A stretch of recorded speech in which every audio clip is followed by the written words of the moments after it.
तलब में क्या है? कमी। एक पीर साहब थे ना, मुरीद कहने लगा, हज़रत ये आपके मुरीद जो है ना,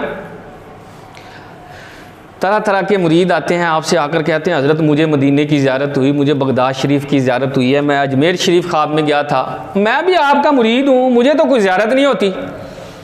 आपने फरमाया अच्छा ठीक, तो इस तरह करना कि आप पानी नहीं पीना।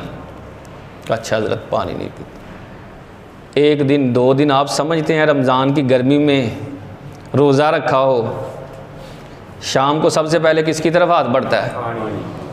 तो पानी पी पी के बंदे निडाल भी हो जाता है। आने वाली हो कैफियत बस 10-15 दिन ही रह गए। कहते भाई मैं 2 दिन पानी ना पिया तो अब मेरी कैफियत अजीब सी, मैं किसी को पानी पीता देखता तो मैं अजीब सा हो जाता। ठंडे मशरूबात चल रहे हैं, मीठे पानी लोग पी रहे हैं, मैं कहीं नहर के करीब से भी गुजरता तो अजीब कैफियत हो जाती। रात सोया तो ख्वाब के अंदर पानी ही पानी।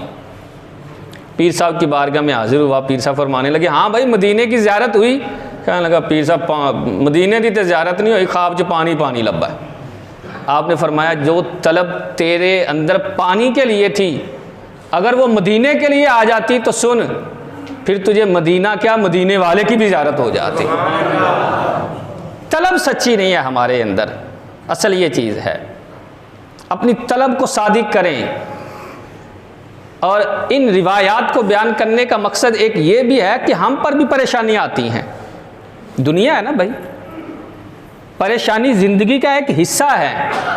हम दर बदर फिरते हैं, ठोकरें खाते हैं, कभी वहाँ जा रहे हैं, कभी वहाँ जा रहे हैं, कभी किसके पास, कभी कहाँ हाथ फैला रहे हैं।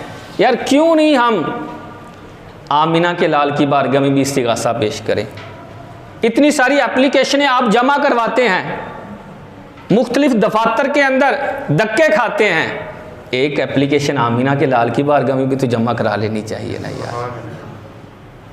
कोई परेशानी आए, मैं मुसलमान हूँ, मुझे अल्लाह और उसके रसूल की बारगाह में डिस्कस करनी चाहिए, वहाँ अर्ज़ करनी चाहिए कि मैं अल्लाह के सुने महबूब आपका उम्मती हूँ, मुझ पर यह परेशानी आई है।